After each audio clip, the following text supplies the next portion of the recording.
Mr. Ho. Have a great one. What up, though? This your boy M. Taylor, and we keeping it 100 with Zoe Tha Roasta. Let's get it. Final level music. Turn up. Shout out to One Umbrella.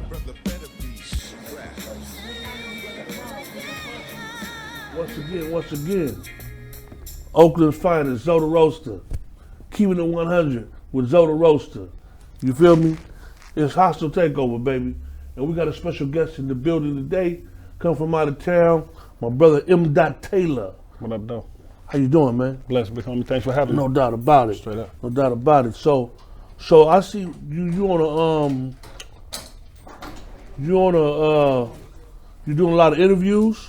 Yeah, I'm on the West Coast promo run with DJ Billy Knight. Shout out to Billy Knight for putting that One together. Umbrella. One Umbrella. Shout out to One Umbrella. One Umbrella. Shout out to One Umbrella. No doubt. If you guys don't know anything about it, look it up.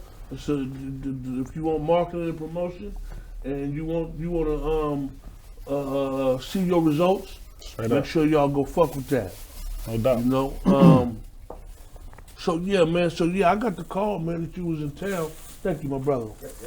And you know, I say, yeah, bring the brother through. I want to pick your brain about a few things. No doubt.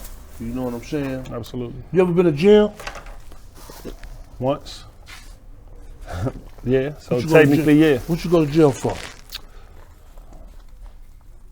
Unforeseen circumstances. That was, it wasn't my fault. There we go. Now we got this motherfucking conversation right on deck. You know what I'm saying?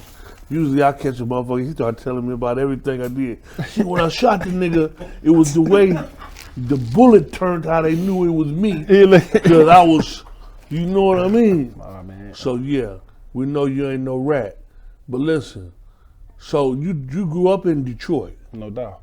West Side. West Side. What's the name of your hood? Dexter Avenue. Dexter Avenue. Dexter Everybody and from Linwood. Dexter. I mean, it's Dexter and Linwood. It's two of the deepest West Side hoods. Over 100 years of history where we from. You know what I'm saying? We go back 100 years plus. The chick, she always talking about a Cash Doll. Cash Doll. She grew up from the hood too. She dope too. You know her? Yeah. So look, this is my side of Dexter. She lived on the other side of Dexter. Tell her I say what's up. Hey, you crazy? No, I'm just saying I'm married and all the shit you know. No, but to be 1,000, I haven't seen Cash Doll since she been grown and out here doing her music thing. You know, I joined the military. I was gone for a little bit, and when I came back, you know, she was flourishing and thriving, doing her thing. And but isn't that the objective? Yeah, absolutely. It's like, dude, like I don't get you wanting to. Like I'm from 25th and Foothill as a street nigga. Mm-hmm. But when I became a grown man and a businessman, I'm not from none of that shit. Absolutely. You know what I'm saying? That was something that I was placed in, that I had to survive in, and the going thing was to claim something that you didn't own. You know what I mean? Mm-hmm. So you don't want to have to go back to that shit.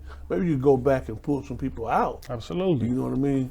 But you don't want to be seen. You know, they say Jada Kisby on the block, O Block, in New York. I say that boy lost his mind. Ain't nowhere in the world I'll be on 25th and Foothill. Oh, that's my brother and my cousin right there. No That's doubt. where we was at. In the trenches. That's where we was at, in the trenches, running from the task force. Yeah, doing it all. Straight you know up. what I'm saying? So you talking to a real one. I know Detroit is a cold city. Motown, you know, it's got a lot of history. Absolutely. You feel me?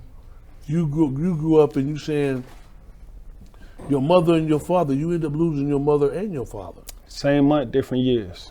Wow. December, this month. That's why this month was special for me to do that promo run, to change the narrative of this month. You know, I wanted to start this month powerful and keep the legacy going and do something special that my family can appreciate and wouldn't have to be sobbing in the morning. It'll be more of like a cheerful victory thing for my whole family, because they're going to live vicariously through me through this promo run. Yeah, no doubt about it. I said that, I brought that up right quick because we was just talking to Mr. Fab. Mm-hmm. His father died of HIV. My mother passed away from AIDS on World AIDS Day, December 1st. And and I read that about you. And his mother died of cancer. So both of you guys' parents had passed, and I was like, you know what I'm saying, now just something that a topic, like both of my parents have passed too. One was leukemia, you know what I'm saying, and my mother passed from breast cancer. My father went to sleep and didn't wake up. So unfortunately, it's like we are part of we got a membership to a club that we didn't sign up for, but it make the bond unique and special. Yeah, most definitely. Straight up. Most definitely. And I always look at it like this: you're gonna get through it. Absolutely. You know what I'm saying? You're gonna get through it. Never get over it though, but you're gonna get through it though. You know Like what I mean? that. What influences your music style? Just everyday living. I understand like your music is like a postcard to your life, you know, and Right. you don't want to put the wrong advertising out there. You know, my music is authentic. Everything I rap about, I sing about is something I've been through. You know, I grew up in the church, so we had to sing in a choir, whether you liked it or not. So that's how I learned to control harmonies and things like that. You know, I dislocated my arm playing football in high school. They like, look, you got your electives is gonna be sign language or choir. I'm like, put me in choir. So, you know, things just stay with you and learn the different mechanics. I mean, I could hold a note. I say I'm like a Nate Dogg 2.0. Okay. And shout out to big homie Nate, man. And do you use auto-tune? The engineers, I mean, every now and again, but my music is never saturated with that stuff. Like any song that I put out there, I can sing it live, and it's gonna give you that same flavor. That's the issue with me. Like, don't let the auto-tune over saturate the actual sound. Not at all. Like, my son can sing. He does the same thing. When you get a chance, Only Enzo, you guys check him out. Oh, we followed him right. Yeah, most definitely. So he's super talented in a lot of things, and one of them is singing. And that auto-tunes, you only use a tad bit of it just for the mixing. Put you in key. Yeah, no doubt about it. and it makes it, you know what I'm saying, makes the song sound great. Absolutely. You feel me? How long you been, like, you know, like in the streets? Let's do this. When you were in the streets doing what you was doing, were you thinking about music at the time?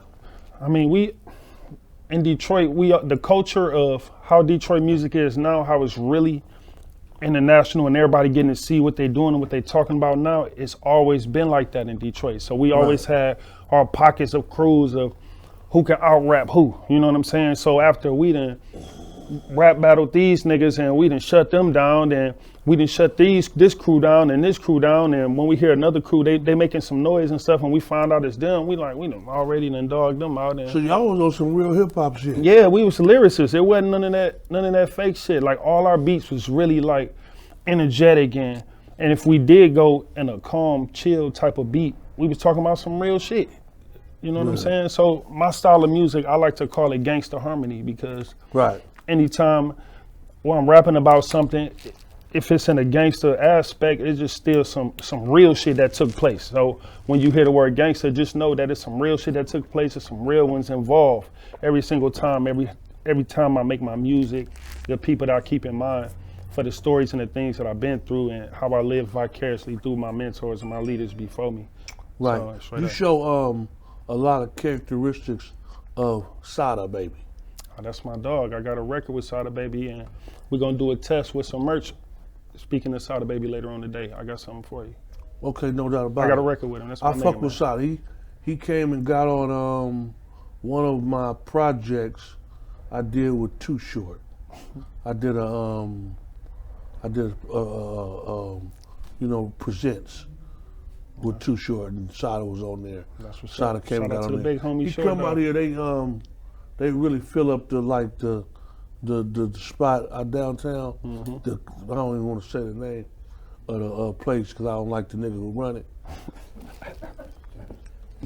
But anyway. No free promotion. Nah, I'm not gonna get that nigga Straight nothing. Up, he ain't getting that. That nigga, you know what I'm saying, left hook. You know what I'm talking about? But anyway, Sada he come out here and he fill that motherfucker up, they be wall to wall. You know what I'm saying? Shout out to Sada, and yeah, so shout out to Sada, you know, but yeah, y'all got some of the same mannerisms. I haven't had a chance to really delve into your music, but the songs that he sent me, I like those songs. Appreciate You know that. what I'm saying? And meeting you as a person now make me want to go deeper into, what type of content do you have. And you can tell me right now and set me up for my listening pleasure. What is your basis on your songwriting? What is your target audience? My demographic is from the ages of 14 to 50 plus because of the art of storytelling, how I'm able to simplify and diversify. As far as the color and the style and the sound, I'm able to transcend multiple genres. I'm able to transcend in the R&B demographic. I'm able to live and thrive in the neo-soul demographic. I'm able to flourish in the hip-hop community because my sound isn't boxed in. It's gangster harmony. You'll hear some dope rap shit. You can hear a neo-soul vibe. You can catch a message in a record. It just depends on what record it is you're listening to at that time. But I'm not just an artist. If you hear one song, you've heard them all. That's not me. You got to listen to it beginning to end, and it's going to be another vibe. How far did you go in school? I have 4 associate's degrees and a bachelor's degree. No, I said that because you're articulate. And I like the way young men come in and they pride themselves on, being articulate and being able to express whatever it is that they're trying to explain to the individuals that's listening. Did you see how I tried to be articulate with you? Yeah, I appreciate it. They homie straight up. Smart. I got paid to go to school. They like, look, while you going to school, we're gonna give you this many thousands per month, and we're gonna give you these bonus monies every other month. Plus, when you done with school as a whole and all of the 45 years that you go, we're gonna wipe all your loans out. Right quick too. These bonus monies. Real, I mean, because they were just talking about money, you got and not money that I will owe them. It's a different conversation when they talking about money that they gonna give you, and you ain't gonna really owe them that money back, and they gonna pay you to go to school. More people will be getting educated like me. So I'm just a product of being at the right place, right time, taking a risk, and reaping the reward for it. Straight up. Yeah, no doubt about it. You know that the game is saturated, right? Absolutely. So why rap? Because everybody got a story to tell, and it's really just the grind and the footwork that you put in behind the story. Because we got a story to tell don't mean that your story is worth placing over somebody who's put that work in. And you really got to put that work in. I'm not somebody who just woke up one day like, let me upload some music and call myself an artist. This shit is a lifestyle to me. True. You got to wake up. You got to take it where you go. My kids can't be like, oh, that's my dad, the artist that nobody respect. No, they stand on it when they say M. Dot is my dad. Right. And M. Dot is my brother. M. Dot is my friend. M. Dot is a part of my squad. You know what I'm saying? So it's, like I said, we a crew, but everybody in here is equally important and part of my crew because we all stand on business. And the same way they supported me, if they were sitting in this chair with the light on them when it's daytime, I would be right there holding the camera, getting some behind the scenes for my nigga, for my brother, for my queen, straight up. That's what it take. It take the team. No doubt. It take a team. And shout out to the ones that ain't here with me right now. My manager, Hen G. Shout out to Big Homie Ice-T. Thank you for the platform. Fetty DeMarco, Daniel Peter, Namek, all my homies. Yeah, Ice-T, I saw that I was looking through your Instagram. I wasn't liking nothing and shit though. But the don't you hate follow. that when a nigga be looking? Give me them ghost follow. That's cool pictures. Look, I actually really liked some shit before. You did give me some likes. Took though. it back. You know? Like, I don't want a nigga to think I'm all on his jock and shit. Ain't that fucked up how we be? Hey, that's cool. Hey, No. I don't mind supporting my brothers, man. No. But I was watching, I was looking at this thing and I seen you had pictures with, you know what I'm saying, Dr. Dre and shit like that though. And I got a little jealous. Shout out to Dr. Dre, man, straight up. Is that like some gay shit?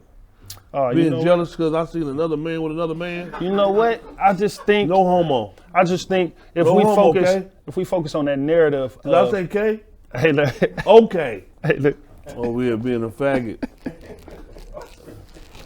No, they gonna the homosexual world gonna fuck me man. up right now. Hey, man. Shout out to that community, man. Y'all do y'all thing, man. No. Nothing but love Really for you. though, I got a homosexual son. Okay. So I love him to death. Not against it. No disrespect, you guys. I know you guys will come running. Yeah. Whistles are blowing. Shirt's tied. Hey. Shirts are tied. Hey. Yeah, most definitely. But I done got lost in the sauce. Listen. But no, I think that your story is interesting, man, and I think when you have an interesting story, it's worth telling your story to the world. That's why I think people rap, and then it's an art of expression, to where it's like poetry in motion. Absolutely. You feel me? And when I hear it, I like people to take it serious, and I don't, because some people be like, man, I can rap, like we were just talking about. So what? Like, so what? What are you willing to do to let your story be heard? Absolutely. Your story can be told all day long, and the only motherfuckers clapping is be your grandma. But they'll tell my boy, him so good. You be 50, nigga, tell me him so good. Yeah, but once you realize, that the story can change certain people, because that's what, when I grew up listening to hip hop, that shit changed us. KRS-One, UTFO, you know what I'm saying? And all that shit was educational. Speaking power. It was educational. Mm-hmm. So, I'm like, I don't understand none of this shit they talking about today. Seriously, I was on my way listening to some of these young cats rap and almost went in the house and blew my fucking brains out. I thought they told me to kill myself. I didn't know what the fuck was going on, man. You feel me? So I'm gonna quit listening to that. Yeah, man. But like I said though, man, it's just about, making sure you putting your best foot forward and your work ethic matching your talent. Because I come across a lot of cats who they don't know nothing about no work ethic. Like these promo runs and shit like that, they don't know what this shit is. They don't know that it's take this. You know what I mean? And then when the interview come out, you take that interview and you push it. Absolutely. You push that interview. One of the best cats to do it is LaRussell. Absolutely. LaRussell will take one interview and for a whole 6 months, you'll see pieces of it just pop up. And then he takes the text that you guys are talking. Now this is very important because a lot of people hear you, but they don't hear you. So when you see a text, you understand it better. It's just how it go. Absolutely. You know what I'm saying? And then you get more in tune to the individual that you're dealing with. You know what I'm saying? What else I want to ask you about something. Oh, you did a song with Mozzie. Absolutely. Mozzie.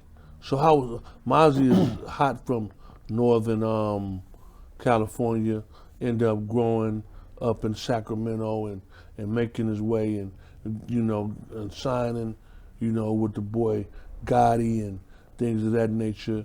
And actually is a dope artist. You know what I'm saying? Absolutely. How was it to work with him? It was dope, man. I felt like I just knew Mozzie for a while. We bumped into each other. Right. Established contact, gave me his number and everything. We just stayed in contact for maybe about like 5 or 6 years before we even did something together. He was so big at the time and just on his way, I just didn't want to get in his way. I wasn't ready at that time. I was still working on some things and time passed, kept bumping into each other till it was just like, come on, bro, let's do this, man. And straight made business. it happen, straight up. Yeah, that's cool. And I was ready. That's cool. How important do you think features are? Honestly, man, I'm gonna be real. I'm gonna say this, and I feel like I always wanted to talk about this. I think people shouldn't even do features with artists that, if they don't inspire you already, if it's not an artist that you already been listening to their music and it's just giving you a feeling like, wow, I really want to create with them because I can relate to them, I wouldn't recommend just doing random features. You know what I'm saying? Right. Work with people that you feel like they got a vibe that you can respect outside of music. You know what I'm saying? But at the end of the day, a lot of this music shit, a lot of people be fake. So it's really, you can't really tell who's real. You know, Right. You can go off a feeling, you can go off of some things people talking about, how they putting it together, you know, and just hope that the shit is real. You know what I'm saying? That's why, at least I will just say right now, if you're listening to my music and you're respecting me for my music, my shit is real, and my music gonna be what I'm standing on and how I'm living my life, straight up. So, can you be a gangster and a rapper? No. Good answer. Yeah. Because the minute you take on the title of being a rapper, you got to know what comes with that. It comes with tour dates. It comes with meet and greets. I got to show up here. It comes with obligations. So when you be a gangster, you can move how you want to move when you feel like moving, and you don't have to be in the public eye like that. They just know who you are. So Because your name, when you're a rapper, you can be moved. that nigga Yeah, can I send can a book check you. to set you up. I can book That's the you. same thing. Look, Yeah, I can book you. straight up, big homie. What do you mean? I book you through him or her, Mm-hmm. and your whole crew. And we'll know where you at. Yeah, and get everybody. I'm flashing back on some shit. Anyway, but yeah, so yeah, Straight you up. cannot be, just for the message for the kids, you can't rap and do that gangster shit, man. Y'all stop it. And the killing, how do you feel about the murders in hip hop right now? Well, I don't even call it hip hop. I just call it In the the music rap industry. the music. Is it? We just call it the I don't know what the Rap fuck this industry, shit man. is. Yeah, I R&B mean- singers ain't get shot. It's called the killing industry. the killing industry. Well, yeah. How do you? Well, what 50 Cent them got that thing coming out? Murders in Hip hop homicides. hip hop homicide. So, how do you feel about the homicides in hip hop? Like the more they get analyzed after it happens, a lot of them could have been prevented. Right. I feel like being an artist today is dangerous because the more you shine and the more you present yourself as like you want somebody you want to flex and you want to present yourself in a manner and put yourself on a pedestal to where people find yourself unrelatable because you have accolades and things that they don't have, you make yourself a soft target, you Right. know, and whether you know it or not, whether you intentionally antagonize people, just the way you carry yourself can either carry you a long way or really shorten your lifespan, you know what I'm saying? So I'm not a kid, you know what I'm saying? I've No. been through some things. My mother and my father ain't here. We just got business that we got to take care of. I got business that I got to stand on, and I got to move a certain type of way anyway. Yeah. Straight up. Yeah. Yeah. So, a lot of these rappers rap about having weapons and killing and doing things like that, and then when they do get killed or murdered, they might find the weapon, they might not. You know what I'm saying? It's just, my message is, if you rapping, then rap. You know, just don't. Here to my Cygnus 7 smiling face. I don't know why she's doing that. Red heart, smile. Baby, I'm in the interview.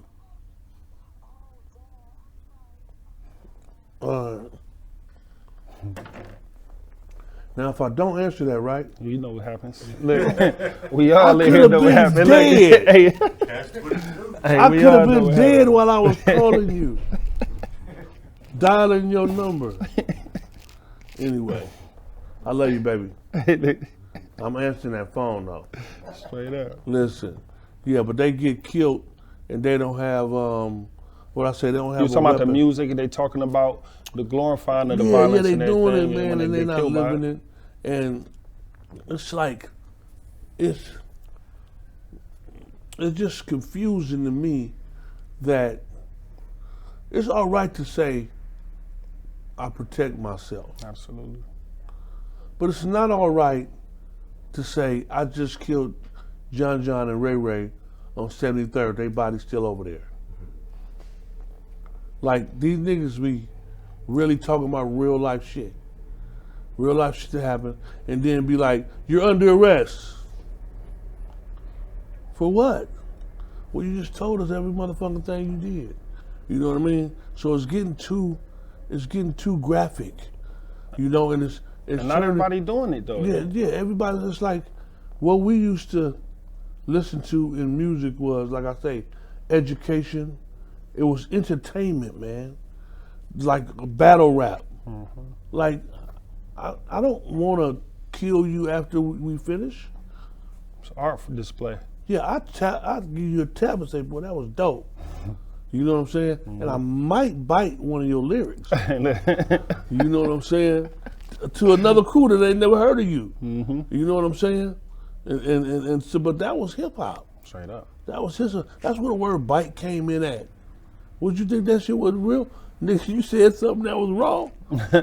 Watch me say it to the other crew over here. Hey, Yeah, they gonna think it's mine. Then when you go to them and say it, they gonna think you bit my shit. Yeah, the whole time it was that's- you, the originator. Yeah, no doubt about it, man. No doubt about it. Yeah, so what you got coming? Let us know something. You know what? I got a short film that I'm working on right now because I graduated from film school. Shout out to LA Film School. Right. That's why I came to Hollywood, to really use that as my nesting ground to network. You know, have a reason to really be in LA instead of just trying to drive in some niggas' neighborhoods, meeting people. Graduated from the LA Film School, so I got a film coming out called Long Way from the Basics. I'm gonna drop a EP/soundtrack with it. I want to really dig back into popularizing the soundtracks that comes with the films. You know, I feel like it was a time period back in the day when the movies came out, we was equally excited about the soundtracks because there's so many different varieties. Yeah, the scores. You know what I'm saying? Like, I want to dig back into that, and I want to use this music as my stepping stone to jump into the rest of what the world got to offer me, straight up. That's dope. How many videos you got? The videos that I got online right now, maybe about like 5 or 6. The videos I got in the archive, maybe about like 20, 25. The videos that I got that I need to get recorded, maybe about 200, 300. My catalog What you is mean deep. the archives? You got the videos that you haven't Absolutely, put out? absolutely. Oh, you I just got said they just sitting. I got a lot of music, bro. I got over 2,000 songs. I work a lot. And my this 2,000 songs are songs that I'm comfortable with playing people. That's not counting the 2,000 plus records that I don't like to let people hear because I don't stand by the message no more. So do you got the concept on how you get a hit? I mean, I'm just going with the feeling. Music that feel good to me always seem like they hits. And when I come out the lab, if All right, it let me feel tell- right. That motherfucker almost gave me a headache. Let me give you some game. This how you get a hit. You get a single, one of them ones that you feel good about, and push it to the limit. And you make people hear it. You put it on the radio. You spend your money on that one song. That's all it's gonna take.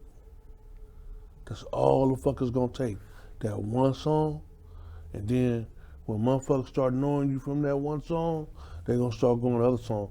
Like with my son on his streams, we pushing that one single, they start on the other songs. The streaming is going crazy on the other songs. I'm looking at that shit, I'm like, oh, okay. I'm learning as I go too though, but that one song, man, you got that good feeling with that one song, push that motherfucker till the wheels fall off. You know what I mean? Absolutely. And then, you know, a lot of hits come after 2-3 years. Putting that footwork in, man. Yeah. You know, you might have something like, what's the ugly girl called? Florilla. You talking about Glorilla. Glorilla. Yeah, that's an ugly bitch right there, Hey, man, boy. shout out to Glorilla, man. Shout out to Glorilla with your ugly ass. Hey, you a cold nigga. I ain't saying I'm handsome or nothing, no, but shit, I look better than your motherfucking ass. Oh, man. Hey, nah, I'm just fucking You around. cold. I'm just telling the truth. Hey, listen. So, yeah, she got a a hit right off the back. She was working at a motherfucking fast food. Came with that hit, you know what I'm saying? And people like Avatar looking motherfuckers though. That's what you gotta be looking strange. Tell the truth though. Don't your nigga look strange when he be rapping though? Who? Sada. I mean, it's Sada's a it's the strange same thing with like motherfucker. R&B singers when they trying to hit that note. The Nigga, I was face- trying to do that dance the other day, boy. Shout out my nigga Sada, man. Sada, my nigga, man. I swear to God, I don't even look. Sada, I fuck with Sada. He got everybody doing this. He got everybody doing that, man. Is that some Detroit shit? That's some Sada shit. Scuba Steve, man. You know? What? That's In Detroit, they dance, that we hustle, you know what I'm saying? So dancing is a common thing. It's not looked at or like shunned upon, you know what I'm saying, to have some rhythm and be able to move around. So No, he that's just dope. implementing that shit into his rap because people know he really one of them ones from the street. So you can't really fuck with Sada like that. Right, you right, know? right, right. And you see him dancing and cool, you better be glad he dancing instead of getting on your ass, you know what I'm saying? straight up. Shout out to Big Squad. Yeah, no doubt about it. No doubt about it. That's good shit. And then, you know, man, what we gonna do is we gonna keep you on, we gonna keep you on the Rolodex, man, and make sure that we check and see what's going on with you. But at the same time, you got to remember, it's about always reminding us. Absolutely. You know what I'm saying? Because your fans, like the fans are fickle nowadays. You know what I'm talking about? If you ain't reminding them, that's why you make so much music and you drop music. Like you can push that single, but continue to drop your other music. Absolutely. Because guess what? They're gonna come fuck with that. They're gonna have something to come see. You know? You don't wanna have that one single and then they go look You ain't got no more M. music. Dot Taylor. And some white man come up like this. He the motherfucker that he the motherfucker that started making wood skeletons. Hey, look. You know what I'm saying? Oh no, man. No, that's why I take pride in. They Google my name, man. You know it's extensive, man. My feature list is long, from Jim Jones, Icewear Vezo. I mean, Yeah, I seen you in the we got a lot of features, man. Straight up, a lot of stuff that I You ain't dropped. working, man. You Straight working. up. You working, and that's, you know what I'm saying? One of the things Fab asked me, I say, man, you want to do the interview? And he's like, man, shit, go do your homework, see if he worth it. No, really. Real talk. Really, because I don't be liking to just sit down and be talking to anybody, man. That ain't my forte. I appreciate that. You big know what homie. I'm saying? So, and like I say, I'm the king of this motherfucker. You act filthy and all them. I'm trying to start some shit. I'm, No, look. I'm just playing. I'm the king. But Straight up, big homie. now I'm a comedian. Hey, but listen, yeah, you just gotta, you know what I'm saying? And the thing is, you gotta keep on coming, man. Absolutely. Keep on coming, keep on reminding us, keep on doing your shit. You know what I'm saying? Start getting them shows. Absolutely. That's what we're doing after the promo run. Straight up. Yeah, them shows. Right to it. You know what I'm saying? Y'all fuck with Big Court? Big court. Man. You fuck with Big Court? No. Get him on there. Okay. Yeah. I've been lining y'all up with Big Court. Appreciate Just give me that. I'll text you his number and shit, and then y'all go fuck with Big Court. He in LA. Okay. He in LA. So he got a nice thing going. You know what I'm saying? You want to fuck with Yuck Mouth and Lil Blood and all them. Them are some good, you know. I did Yuck Mouth. Me and him, he and I did Yuck Mouth for a little podcast that they got over there. Yuck Mouth got a nice following. We do. You know what I'm saying? So, yeah, just keep on pushing, man. And we're going to end this out, man. I appreciate you guys coming down. Thanks for having me, and big gracing No doubt, the man. building. We at Hostile Takeover Bigfoot at 3132 International Boulevard. You know what I mean? Let them know where they can find your shit. Google me, M. Taylor. Anywhere you listen to music, M. Taylor. I'm there. Let's get it. He didn't bring no really dope cookies today, man, because my boy right there, man, is the cookie monster. Cookie monster. Yeah, I'm talking about. He got them cookies they call really dope. You feel me? And y'all go check them out. And Aldro Media, my God, when I called, he came. So teamwork make the dream work. Always. You know what I'm saying? Okay. So we're gonna say peace out. You guys make sure you guys go share, go like, and do everything that you need to help us continue to elevate. Absolutely. You feel me? Roast. I got some merchandise that got some special technology on it. I want you to open your phone up and go to the camera. Now, when I show you the merchandise, you're gonna scan the QR code and keep your phone next to the merch throughout the entire process until I say move your phone, okay? Let's do it. We can do it right here on the table. Hold on. Oh, I forgot I got the audio over here. Let me just bring my audio over here with me. All right, bet. Do it like this.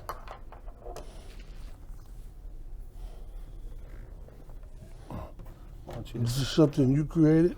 You know what? I have a team, a tech team that I'm working with, and I'm the first artist to break it. So press that link right there.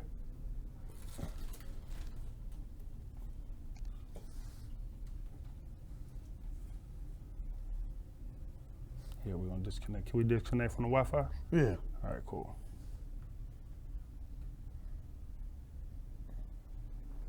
Now let's go back to the camera. I got you. Mm-hmm. Now hit the link.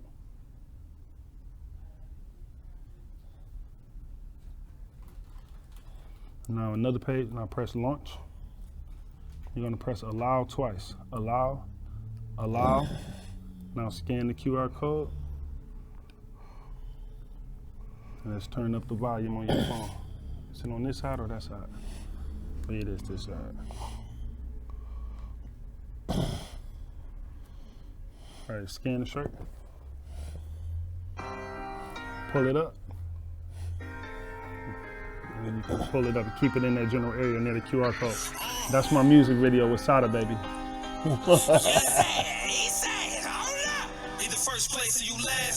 So my whole music video on the shirt. There you Playing on go. the shirt. So look.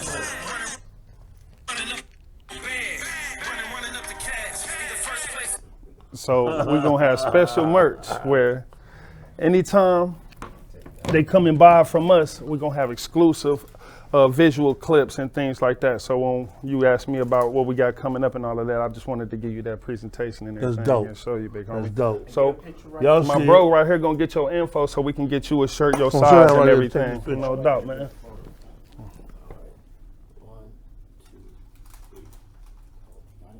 No doubt, man. We're I gonna need do you a to drop. sign it for me, big homie. I need you to sign, man, that I done came through this. So I'm taking this shirt on my tour, so all the cities and everything, that's my logo, and by Taylor. And that's It's all how we groovy. doing it. Appreciate that, big homie. Yep, right here. You can sign it anywhere you want on this shirt, big homie. Yep.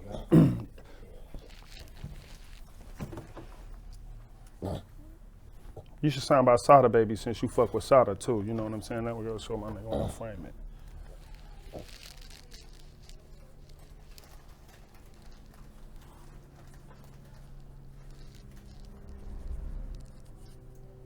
Straight up. Good looking, big homie. All right. Getting you one of these shirts, man. She